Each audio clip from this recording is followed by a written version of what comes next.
Natasha. And this is Real Talk. Today on Real Talk, we'll be talking about Black History Month. Black History Month. Power to the people.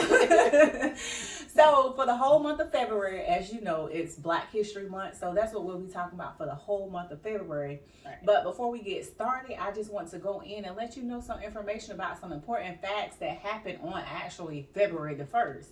So just so you know, February the 1st, 1865, the 13th Amendment of the Constitution was the amendment that abolished slavery. Right. And it was adopted by the 38th Congress, whoever they were. Whoever they were. A bunch of old white men. Right. So also on February the 1st, 1926, what we now know as Black History Month, it was first called and celebrated as Negro History Week by Carter G. Woolson. What year that was? That was in that what we know as Black History Month. But for Black History Month, it was celebrated on February 1st, 1926. Okay. But it was known as Negro History Week. So they just gave us so we only had a week. Upgraded to a month. So, yes, but it wasn't until 1976 it became the month-long celebration as we celebrate now, Black History Month. All right. That's cool. Yeah. So they went from a week to a month. But, you can celebrate all year. It's just up to you if you want to learn, Right. Which you should. I feel like we should be learning our history all throughout the year. Yeah. We shouldn't wait for a particular month or a particular week. I feel like we should be educating our kids on a regular basis about our Black history, about our heritage, about our culture, because schools aren't teaching them that anymore. Right. You ask some kids nowadays who was Martin Luther King, they may not even know. That's true. So, and it's like nowadays, Martin Luther King is coming to the point where he's almost extinct, kind of say, in somewhat of a manner, because now in this generation, they have new people that's considered their Black history. Right. So those are, and most of their people now are still alive. All this whereas generation gonna remember Kanye. Right. Chris Brown. And stuff. Right. That's it. For the music industry, the hip hop and stuff like that, they're not gonna know about anybody who are like waymakers or activists. Because it's like, who do we have as an activist that happened in the 90s? Who was an activist in the 90s for us? It's always related to music through me, because I would say Tupac, because he's the one that I can remember. Well, he was somewhat of an activist. Political yes, stuff, I would say that. I agree with that. But otherwise than that, let me think. Because honestly, I can't think of anybody that I would say that was somewhat of an activist during those times. Mine would still be the same people from prior history, like Jesse Jackson, Al Sharpton, and stuff like that. But that wasn't my generation. But as I was growing up, I did still hear about them from my parents and my grandparents. So I don't know. I really can't think of nobody in my own, though. Right. But I know Jesse Jackson, no matter what, regardless, he's still paving the way right now today as being an activist and an advocate for us, because he's really been out there strong during the Black Lives Matters movement and stuff like that. He's still been doing a lot. Now, is Jesse Jackson still alive? I don't. Yeah. Okay. Well, what is he doing? We don't hear anything about him. That's why I'm asking. Yeah. I haven't heard much about him. He pretty much does the same thing as Al Sharpton, goes around when unfortunate events happen and kind of protest for the family on behalf of whatever wrongdoing towards Black people. Okay. And I think he has his own organization that helps out Black folks also. So. Oh wow. Yeah. Okay, that's still good. Alive. All right. I'm sorry, Jesse. I'm sorry, Jesse Jackson. Right.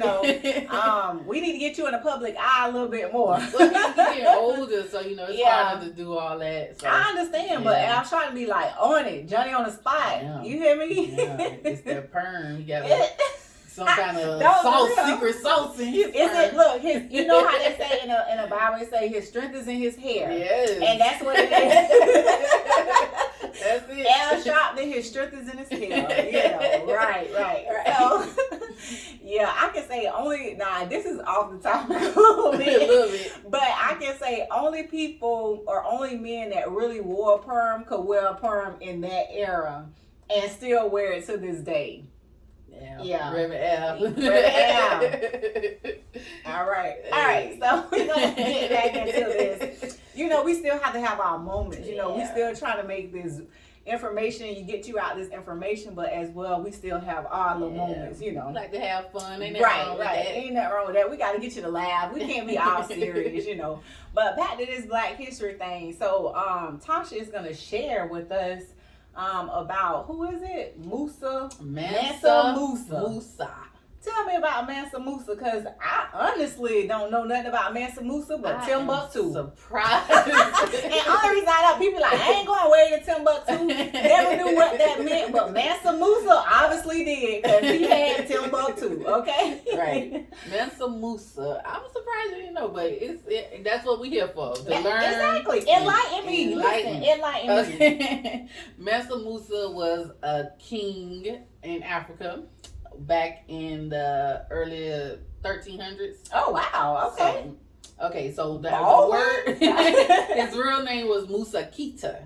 Okay. But Mansa means king or ruler. So his name was Mansa Musa, like King Musa. Okay. Yeah. I like it. And he was the 9th emperor King. The 9th ruler of the Mali Empire, which back then was referred to as like Timbuktu, but now today it would be the Mediterranean area. Okay. So he was the wealthiest person in history, not even just back then, but to this day.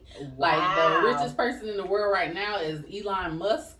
And his net worth is $269 billion, and Mansa Musa's was 3 times that.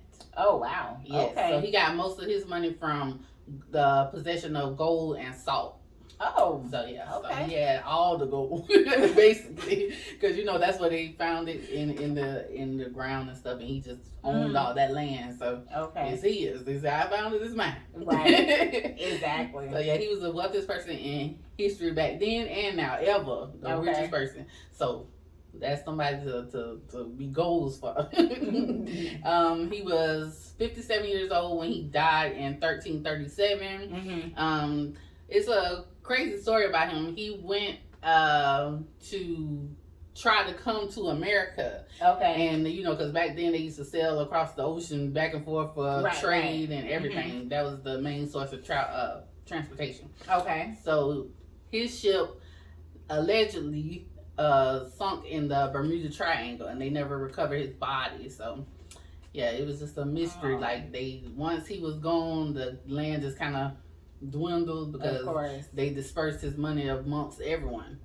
So that was so did everybody, when the ship went down, was it everybody on the ship? Everybody. Nobody was able to tell the story. Nobody could tell the story. So they never found him. Okay. So yeah. So he allegedly died at 57 years old. Do we know how many people that was on that ship, or? I personally don't know, but we can always do our research. Okay. And figure it out. But I'm just curious. That's what I'm asking. Like, how many people was on that ship that went? It was probably a lot, because usually it was like a whole crew, and then he had his own like personal staff, and then servants and stuff. Especially by him being a king, I'm sure it was quite. So it was probably, I was estimate at least maybe 75 to 100, because that was like the average for people back then to go across the ocean. Okay.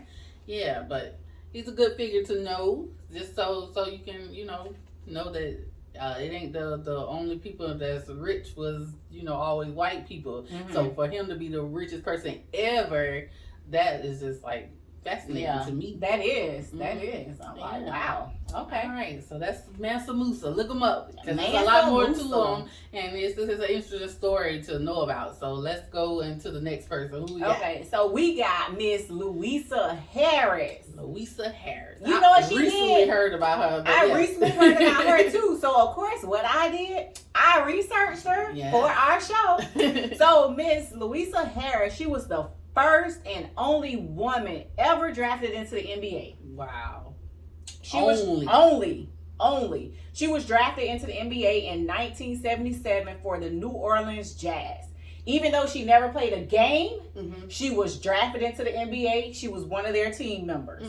Right. I never knew that. Right. And then, so not to mention, she was inducted as the first black woman in the Hall of Fame in 1992. Well, dang. Yeah. I literally never even heard her name until recently, you know. Me neither. And then that's the sad thing. We didn't hear of her name until she recently died at the age of 66. She died on January the 18th of this year. That's sad. That's and it's sad. Too. It is. And the crazy thing is, they showed this movie, Joanna Man. Right. And had this woman, man, in the NBA, but never even thought to say, oh, well, at the end of the movie, let's honor, you know, Louisa Harris and say that she was the first and only woman to be inducted into the NBA, and she happens to be African American. That means she must have been really good. She was. NBA. Based off of what I read, they said that she was really good. She ran a really good run, and they said that she was playing from, I think it was like 1960 something, almost until like the 1980s time frame is when she ran her route.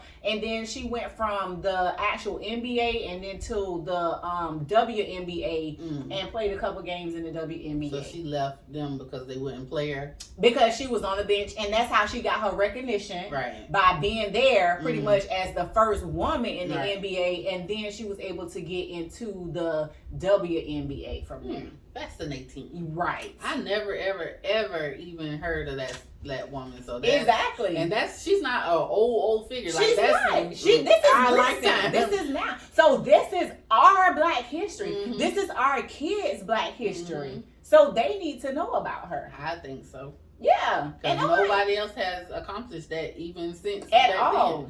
So at all. That's pretty. It's like, why didn't we learn that in school? Because when we were in school, that was going on. Yeah. That is crazy though. Like, I never knew that. Okay. Well, shout out to Miss, what's her name? Louisa Harris. Yeah. And rest in peace, because she did recently just pass away. But and our condolences to her family. Now we know about you. Right. We got her name out there, and I'm glad that we was able to acknowledge and be aware of what she did for the African American culture. Sadly that we didn't realize it sooner while she was alive. Right. Yeah. You know. So all right, Tasha, who you have up next? Who do I have up next?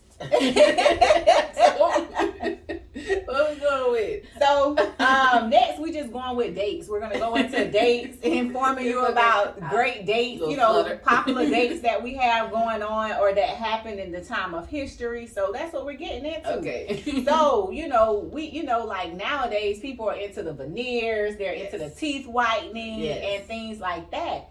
But did you know that Robert Tanner Jackson, he became the first African American to receive a degree in dentistry on February the 6th in 1867. Oh wow, that was during slavery time. Pretty much. So it's just crazy because it's a lot of things that happen in the month of February in reference to African American people. Yeah. And so to me, it only makes sense that, you know, Black History Month is celebrated in February because we have a lot of accomplishments that we received during the time. I don't know, but based off what my research and that I have been doing, you know, and preparing for the show for this month, I've noticed like every day in February, something significant happened with the Black community, African American culture. Wow.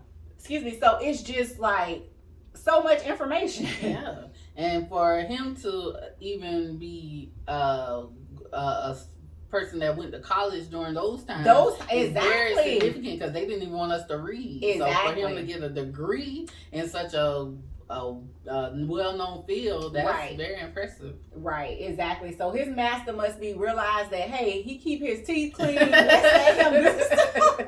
Or he knew how to help master get rid of that toothpaste. Exactly. He had to do something to make them want to send him, you know, for that. So yeah, cool. Hats off to him. So he was the first one to receive a degree in dentistry. Yeah. Okay. In 1867 at that. It wasn't even the 1900s. That was still the 1800s. So, yeah.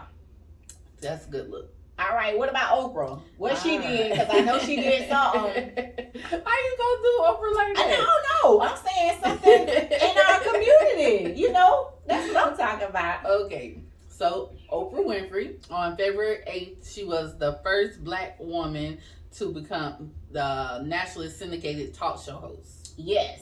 So what year was that for Oprah? It was 1986. I was 5 years old.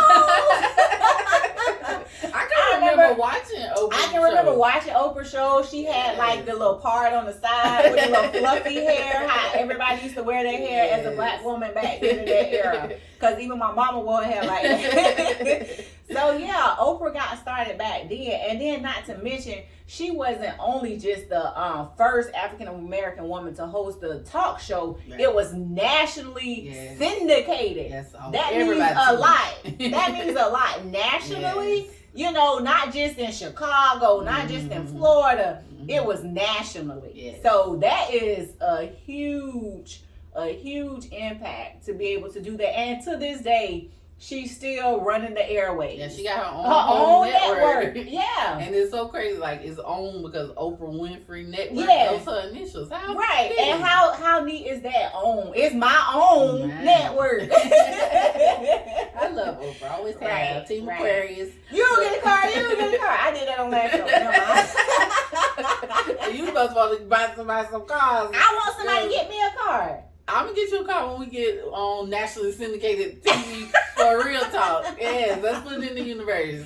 If Oprah can do it, we can do it. All right, y'all. I'm taking note. February I don't even know what the date is. Oh, today is not 3rd. Today is February the 3rd, 2022. Yes. And she said she's gonna buy me a car. I'll buy you a car, sis. And all of that stuff. A boat. I'll buy you a boat. Okay, I want a boat. We're gonna get us a boat. I want a boat. All right. So up next, February the 9th.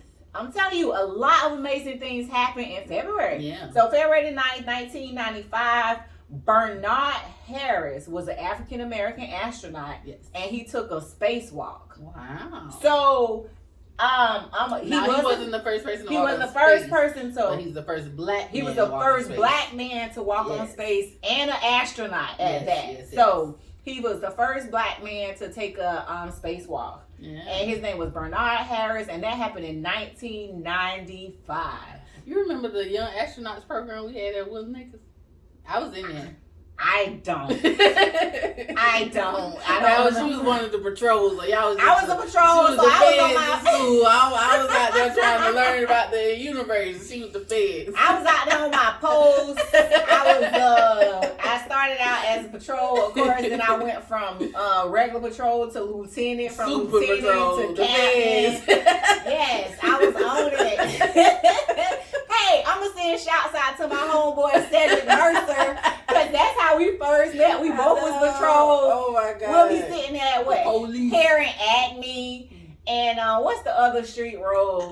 Something in Bolden. Oh, Bolden. Yeah. So I remember that. But anyway, telling us to hurry up. Telling me get across the street. Right. We're running anyway from the dogs. Anyway, back to Black History. That's Black History. Shout out to Willis Nakers, man. That's Black History, y'all. Right now. The feds and I'm not sure. So now we're going to get back into it. So February the 12th, 1909, the NAACP was founded. Yes. So now we're not sure if it was officially founded by black people per se, because based off our research, it says that the NAACP was founded by 47 whites and 6 blacks. Right. So when I hear those numbers, it pretty much tells me that it was mainly started by white people, but they just added black people to the group. To be able to say that it's the NAACP. Right. Because it's a lot of white people that advocated for black people, even back then. Yes, but for them to have a whole organization called the National, what is the National Association and advancement of color people. Yes. Right. For them, for them to have that many white people started up, so I don't think they was doing it out of a negative. So it's pretty cool. Right. It's still beneficial to this day. The NAACP does a lot, for the community, for the people, and also it just so happened to be founded on Lincoln's 100th birthday anniversary. Okay. When they did it was in February 12th of 1909. People on the board now. We're going to look and see. So next week we'll find out who's on the board and how many people are on the board next week, and let you know about the NAACP. Yeah. All right. So who we got next? What's up next? Oh, now you talk about stocks. Yes. And you know that people African Americans never really dabbled in stocks like that for real. Right. So let's just say that I think during the pandemic is when a lot of people really started dabbling in stocks and stuff. But since we're talking about stocks, February the 13th of 1970, the New York Stock Exchange admits its first black member, which was Joseph Sellers. Wow. Joseph Sellers. That was in February 13, 1970. Oh, so that's not too long ago. That wasn't too long ago. Yeah. So, and he was the first black person to be in the New York Stock Exchange. That's something big. That is big. Because truthfully, it's not many of us know about stocks or how to even get into stocks and things like that. I was intrigued. I wanted to learn about it, but this is so many levels to learn about it. It is. It's a lot of information. I'm not good with numbers like that. Now, I'm good at numbers when counting money, and I sure don't like to see that money going down because that means I'm losing it. So you got to teach me. But I'm not really good at stocks. I know this lady that learned about stocks by watching TikTok. Really? During the pandemic, this lady I know, she watched stocks. She learned about them by watching TikToks, and she made over $70,000. Dang! From TikTok posting it? telling them for TikTok, telling her how to run stocks and stuff like that. Oh. So during the time, of course, during the pandemic, GameStop went up. A lot of other companies went up. AMC. Start plummeting and going up and down, fluctuating. Right. So, a lot of people invested in those stocks. And when you invested into GameStop, that started going through the roof because you got all these gamers home now. So what I'm going to do? Buy games. But that's how she made the most of her money through GameStop. And I'm not sure what else. But it's just the thing.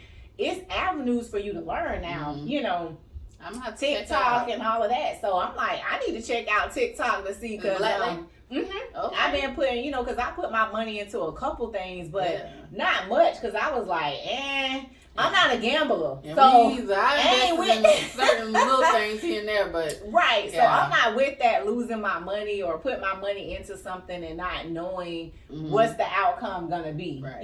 Only thing I can say that I am willing to put my money into is a business. Right. Because I know that if I don't make the money, I can always write whatever off to make the money back. So yeah, but Wall Street, that is like high end gambling. It is. You really don't know what's gonna go good or go bad, so that's high end gambling to me too. Exactly.